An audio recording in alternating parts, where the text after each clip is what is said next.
الحمد للہ رب العالمین والصلاة والسلام علی سید الانبیاء والمرسلین وعلی آلہ واصحابہ اجمعین اما بعد فاعوذ باللہ من الشیطان الرجیم بسم اللہ الرحمن الرحیم لقد کان لکم فی رسول اللہ اسوۃ حسنہ صدق اللہ العظیم۔ میرے محترم بزرگوں اور عزیز دینی بھائیوں، ربیع الاول کا مہینہ چل رہا ہے۔ یہ وہ بابرکت مہینہ ہے جس میں آخری نبی جناب محمد الرسول اللہ صلی اللہ علیہ وسلم کی پیدائش ہوئی۔ اس بابرکت مہینے میں آپ دنیا میں تشریف لائے۔ جب یہ مبارک مہینہ آتا ہے تو ہمارے بہت سے بھائی نبی پاک صلی اللہ علیہ وسلم کی ولادت کی خوشی میں بے شمار بدعات اور خرافات کے اندر مبتلا ہو جاتے ہیں۔ بہت ساری رسمیں اور رواج ہیں جن کو وہ کرنے لگتے ہیں اس مہینے کے اندر، جو کہ قرآن و حدیث سے ثابت نہیں ہے۔ اس مہینے کی 12 تاریخ کو جشن عید میلاد النبی منایا جاتا ہے۔ قرآن و حدیث میں اس کا کوئی ثبوت نہیں ملتا۔ اللہ کے نبی صلی اللہ علیہ وسلم نے کبھی اس کی تعلیم نہیں دی۔ صحابہ کرام رضوان اللہ علیہم اجمعین جو آپ سے سب سے زیادہ محبت کرنے والے تھے، اس دنیا کے اندر نبی پاک صلی اللہ علیہ وسلم سے صحابہ سے بڑھ کر کوئی محبت نہیں کر سکتا۔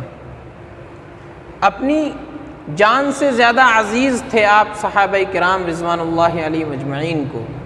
حضرت ابوبکر صدیق رضی اللہ تعالیٰ عنہ سے پوچھا گیا کہ آپ کی کوئی چاہت ہے؟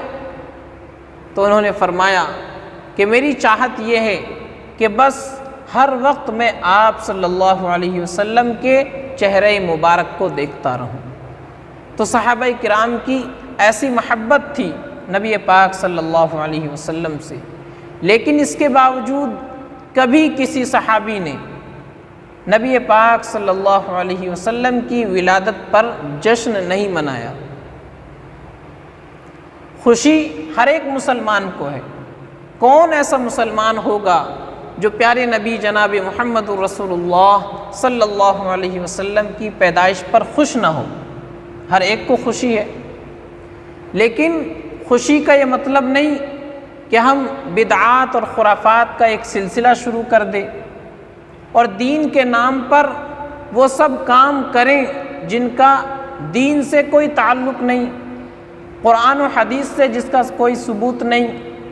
صحابہ کرام رضوان اللہ علیہم اجمعین نے جس کام کو کبھی نہ کیا، صحابہ کے بعد تابعین، تبع تابعین، ائمہ مجتہدین، مفسرین، محدثین، ہمارے اکابر اور اسلاف جنہوں نے یہ کام نہیں کیا، ہم ایسے ایسے کام شروع کر دیں نبی کی محبت کے نام پر، تو یہ کہاں سے درست ہو سکتا ہے؟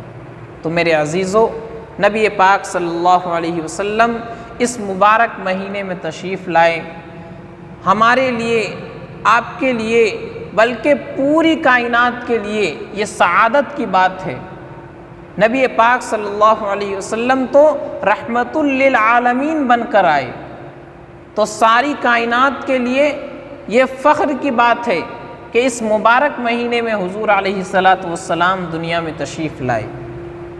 آپ علیہ الصلاۃ والسلام کا ذکر مبارک کرنا، آپ کے عادات و اخلاق، آپ کی عبادت، آپ کی نماز، آپ کے جہاد اور آپ کی سیرت طیبہ کے ایک ایک گوشے کو بیان کرنا یقیناً باعث خیر و برکت ہے، اللہ کی رحمت کو اتارنے کا ذریعہ ہے۔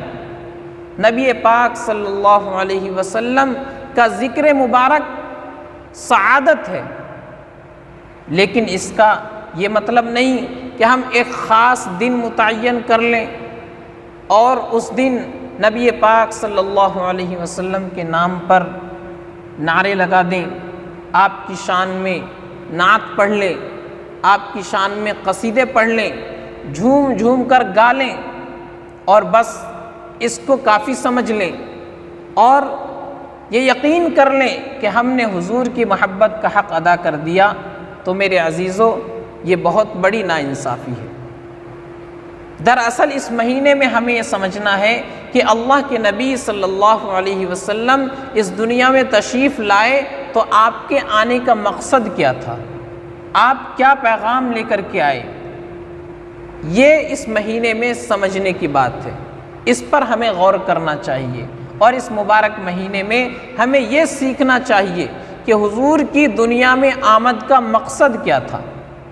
تو میرے عزیزو، اللہ کے نبی صلی اللہ علیہ وسلم اس ماہ مبارک میں تشریف لائیں، ہمیں اور آپ کو اس ماہ مبارک میں حضور علیہ السلام کے دنیا میں تشریف لانے کے مقصد کو سمجھنا ہے اور پھر اس مقصد کو سمجھ کر کے اپنی زندگی اس کے مطابق گزارنی ہے، کیونکہ ہمارے لیے رول ماڈل، آئیڈیل، ہیرو نبی پاک صلی اللہ علیہ وسلم کی ذات مبارک ہے۔ اللہ نے فرمایا لَقَدْ كَانَ لَكُمْ فِي رَسُولِ اللَّهِ أُسْوَةٌ حَسَنَةٌ، کہ تمہارے لیے رسول اللہ کی زندگی میں بہترین نمونہ ہے۔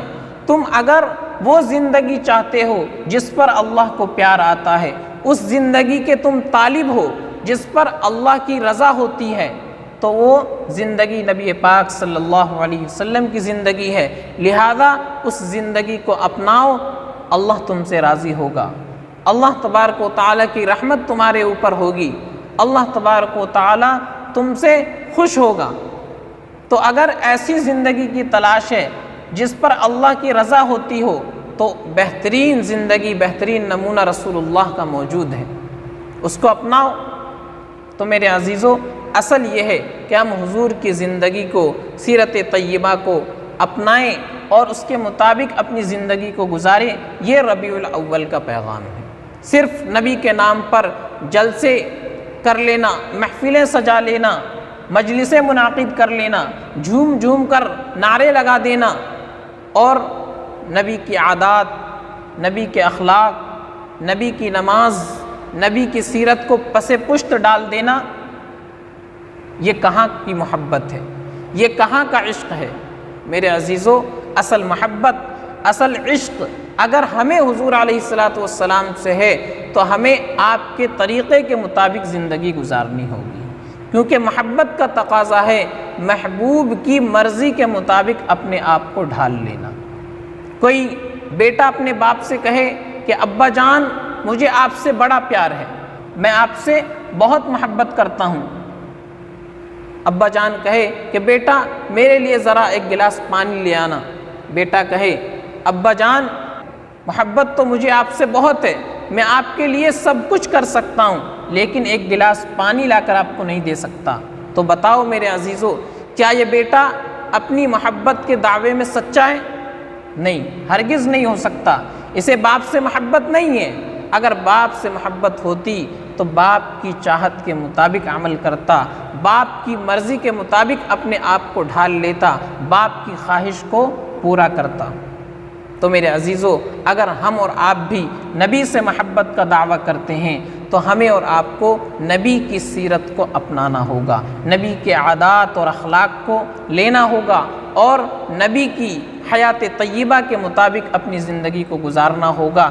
یہی ربیع الاول کا پیغام ہے۔ آخر میں اس شعر پر اپنی بات ختم کرتا ہوں کہ سرکار دو عالم کا بن جائے تو ایسا پیروکار، سرکار دو عالم کا بن جائے تو ایسا پیروکار، دیکھ کے دنیا یوں کہے وہ آ گیا آقا کا غلام، اور سیرت کے مطابق ہو تیری ہر صبح ہر شام، سیرت کے مطابق ہو تیری ہر صبح ہر شام، سلطان ربیع الاول دیتا ہے بس یہی پیغام۔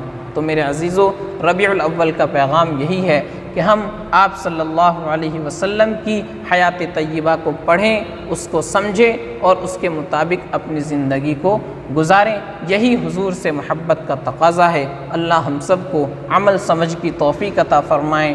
وآخر دعوانا ان الحمد للہ رب العالمین۔